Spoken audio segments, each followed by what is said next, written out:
I want to show you how you can make pin-worthy photos with the gear you already have. Some of you might be feeling this way.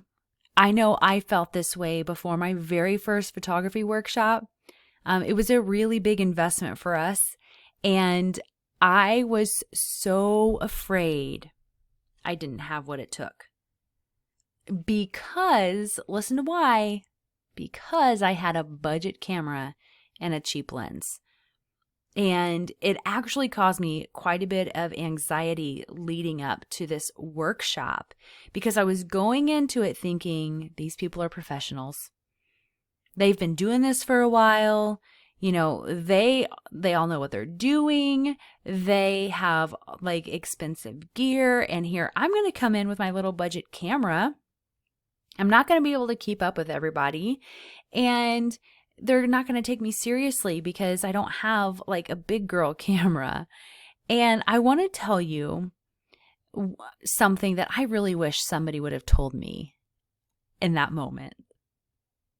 I wish they would have told me what you have is enough. Because you can create beautiful images with a budget camera and a budget lens. All you need to know is how to use it. So I want to share a couple sets of photos with you. One set of photos was taken with a budget camera, and one was taken with a pro camera. All right, so I'm going to flip back and forth a couple of times so you can really look at the difference between these photos. You know, right off the bat, we can look at them and see that they're both bright and they're both colorful. But, you know, probably just by looking at these photos, you probably don't see that there's actually a $3,000 difference between these photos. I mean, I'm not kidding, $3,000. One was taken with a budget camera and a kit lens, and the other one was taken with a $2,500 camera and a $1,300 lens.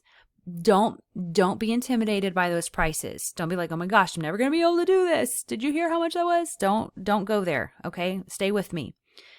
The first set of photos was taken with a budget camera.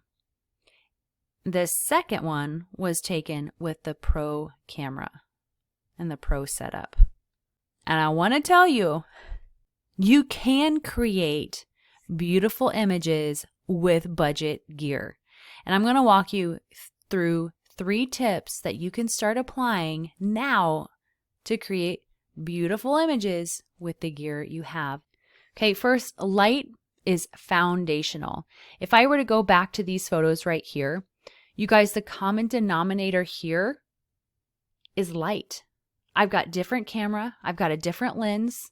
I'm using beautiful natural light here, okay? So we learned the items we needed for our setup. Let me show you how to set that all up.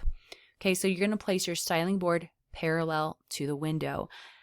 I love south-facing windows because it gives you the longest amount of shooting time during the day. This is a west-facing window, so I'll photograph in the afternoon.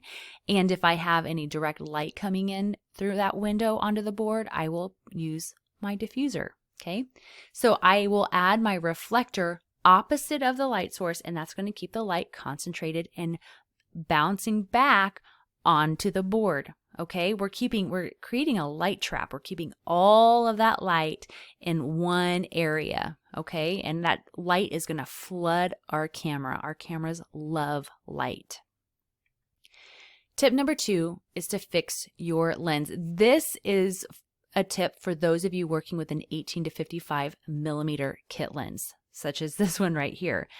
Keep your lens set to the same focal length. And you can see my little line right there. I will keep it between 24 and 35. Okay? And the reason for this is this lens is not a fixed lens. So that means every time you zoom in, your aperture changes and your photo's probably going to get darker because the aperture changes and less light is coming in.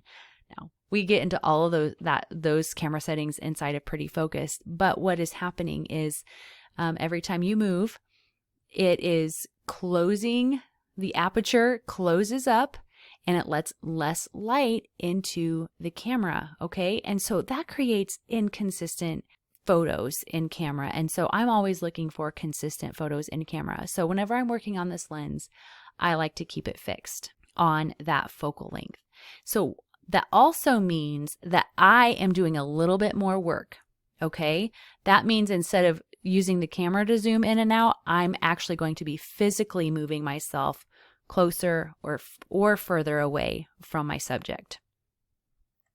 Now, tip number 3, use an expo disc. We talked about this, and these are the photos I was telling you about. I'm going to show you the before and after. So this is without an expo disc.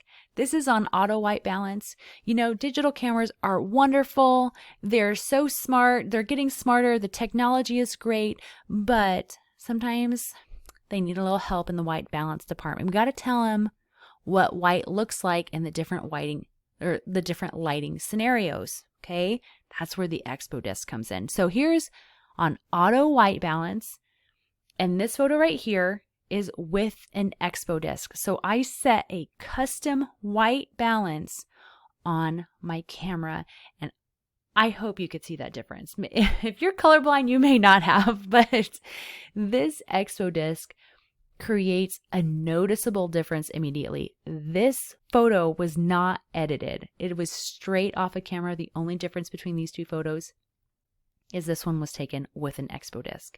So you guys, those 3 tips, they're so simple. They're also so important in how you can create beautiful pin-worthy images with the gear you already have now.